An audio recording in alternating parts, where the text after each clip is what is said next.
Bincang cinta, cinta bersemi saat pandemi. Masker dan vaksin mengikat janji, janji setia, setia abadi. Masker, vaksin, kau duet sejati. Ayo masker, ayo vaksin, tiada yang dapat merenggut sehatmu. Masker, vaksin, kau duet sejati. Ayo masker, ayo vaksin, tiada yang dapat merenggut sehatmu.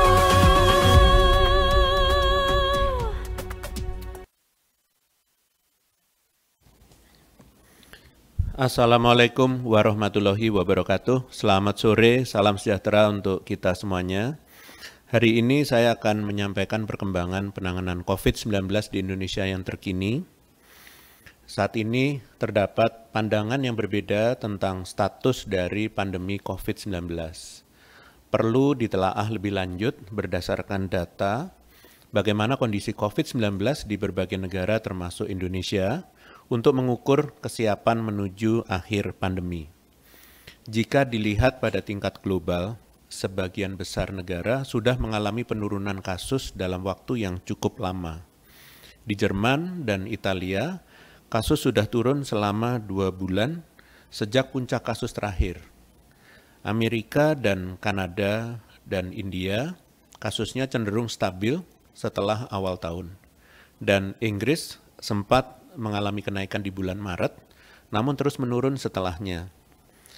Di negara tetangga Indonesia sendiri, yaitu Malaysia, sudah 6 bulan sejak puncak kasus terakhir, sedangkan Australia dan Singapura sudah 2 bulan sejak kenaikan terakhirnya.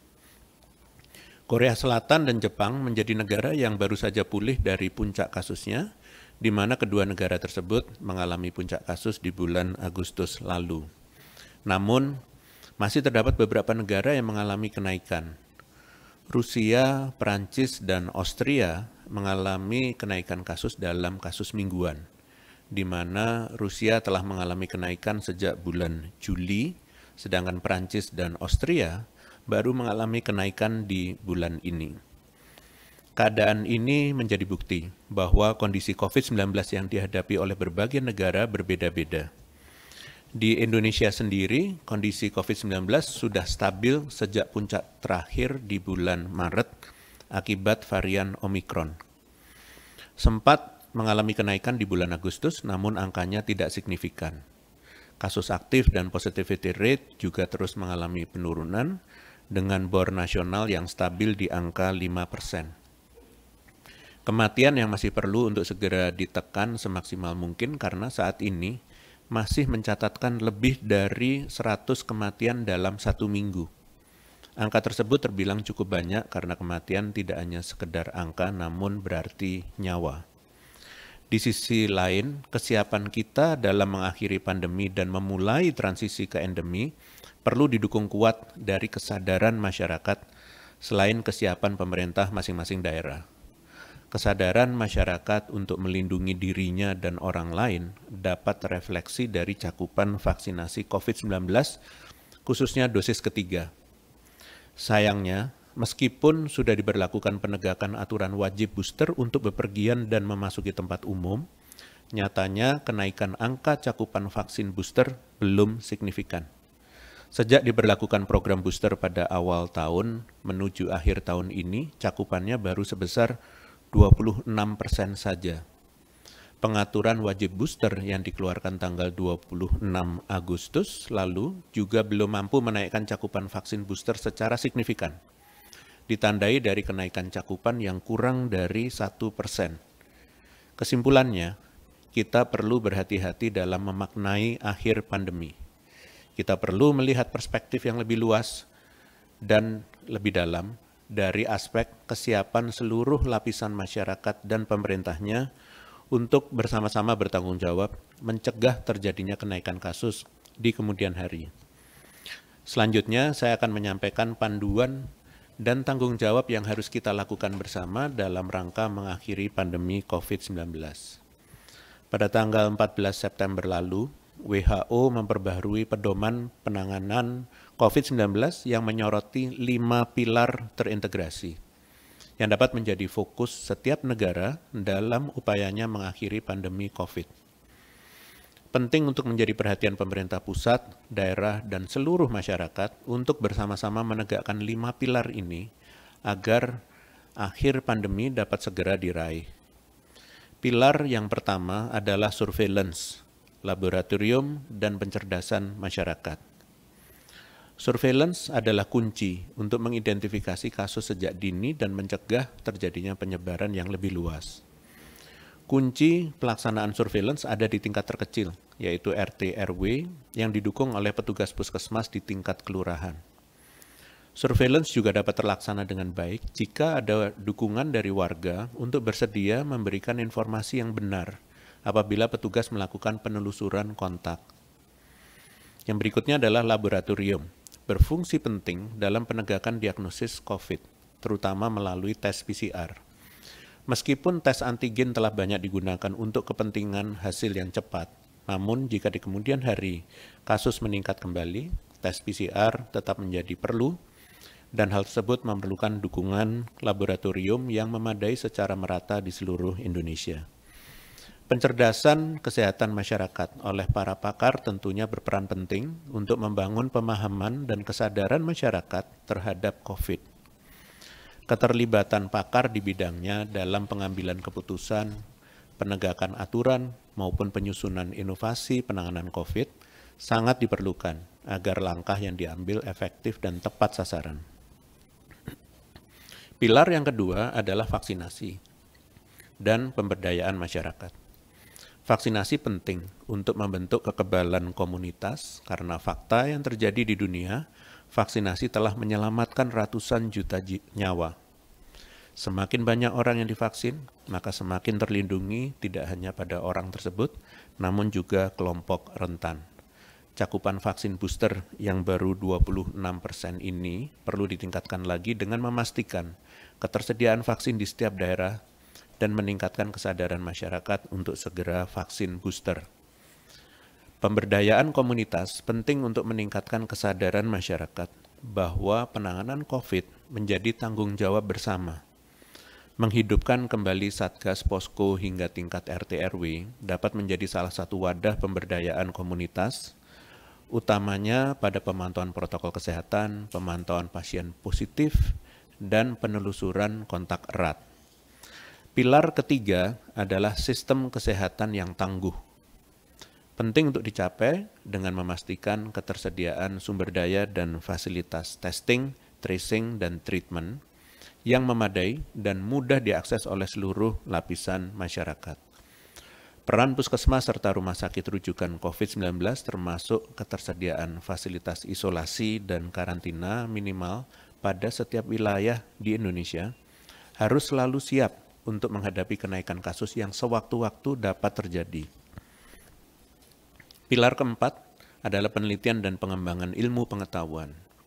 Penelitian dan pengembangan serta update pada perkembangan seputar COVID-19 dan penyakit infeksi menular lainnya penting agar keputusan dan peraturan yang ditegakkan didasarkan pada update berbasis ilmiah dan sesuai dengan perkembangan ilmu pengetahuan saat ini. Yang terakhir adalah pilar kelima, yaitu koordinasi kesiapsiagaan COVID-19. Prinsip kolaborasi pentahelix 5 unsur, yaitu pemerintah, media, swasta, akademi, dan masyarakat, penting untuk terus ditekankan. Koordinasi dan komunikasi pusat daerah menjadi penting, terlebih peran Satgas COVID-19 yang mulai dikembalikan ke kementerian lembaga terkait, semakin menguatkan pentingnya pelaksanaan peran masing-masing kementerian lembaga dalam penanganan COVID-19.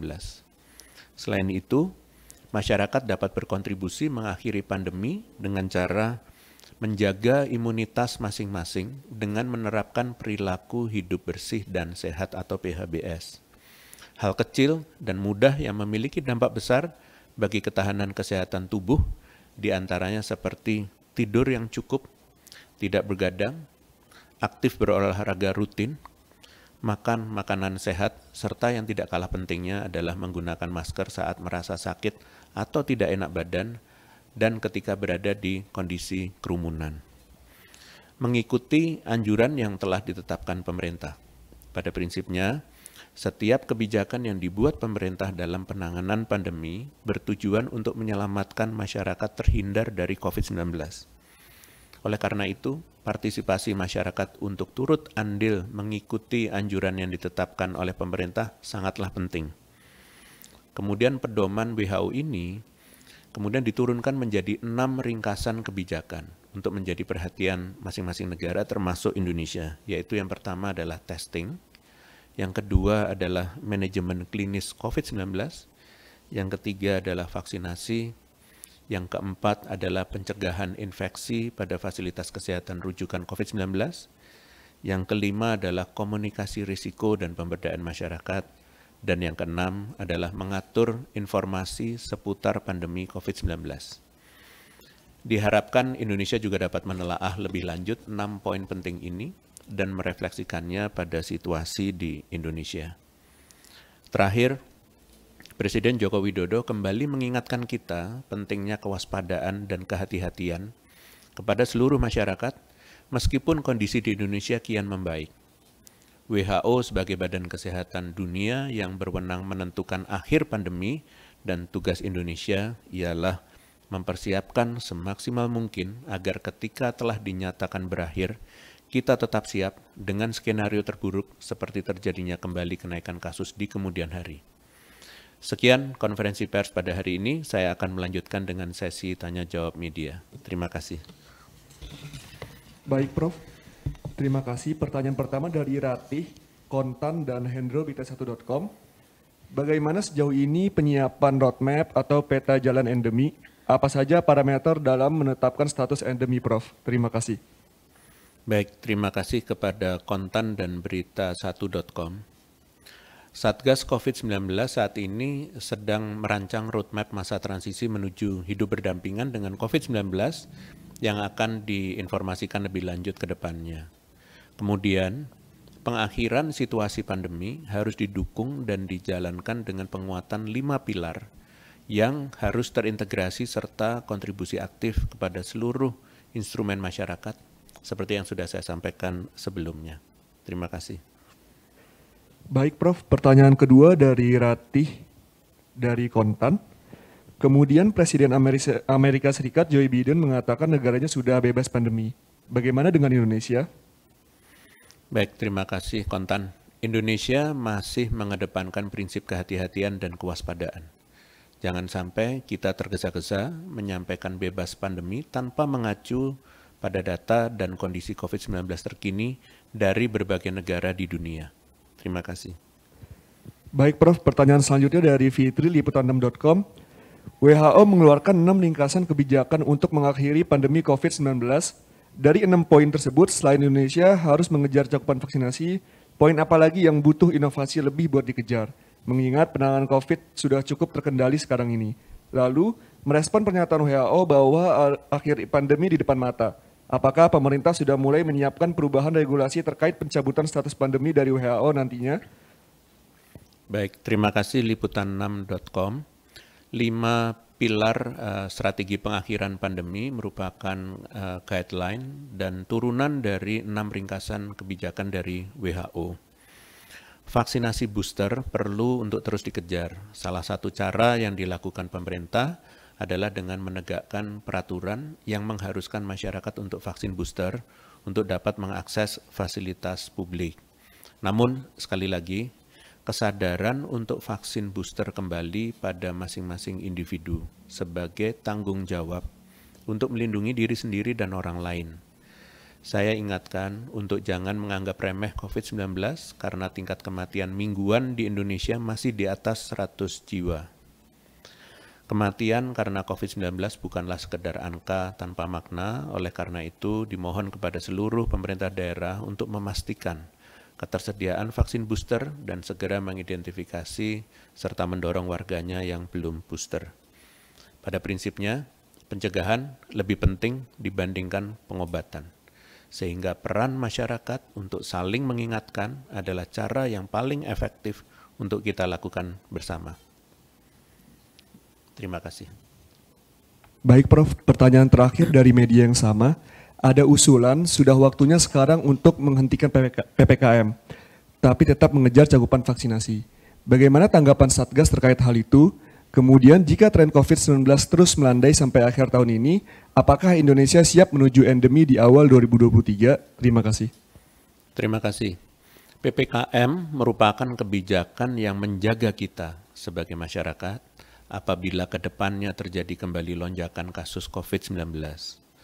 Kemudian sudah kita ketahui bersama, Badan Kesehatan Dunia atau WHO telah menetapkan kondisi pandemi COVID-19 pada bulan Maret 2020.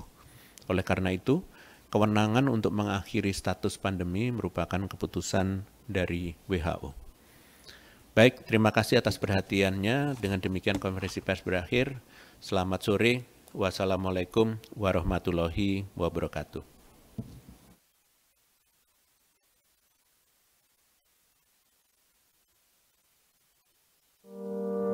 Pandemi hanya akan pergi bila kita saling peduli. Sebab bila tidak, gelombang baru datang dan pergi. Berani mengingatkan orang lain untuk lindungi diri, saling jaga, mau menerima dan rela memberi. Kencangkan lagi maskermu. Kurangi mobilitas dan hanya untuk yang perlu. Rutin olahraga dan vaksinasi lengkap demi imunitasmu. Kita percaya, kita pasti bisa.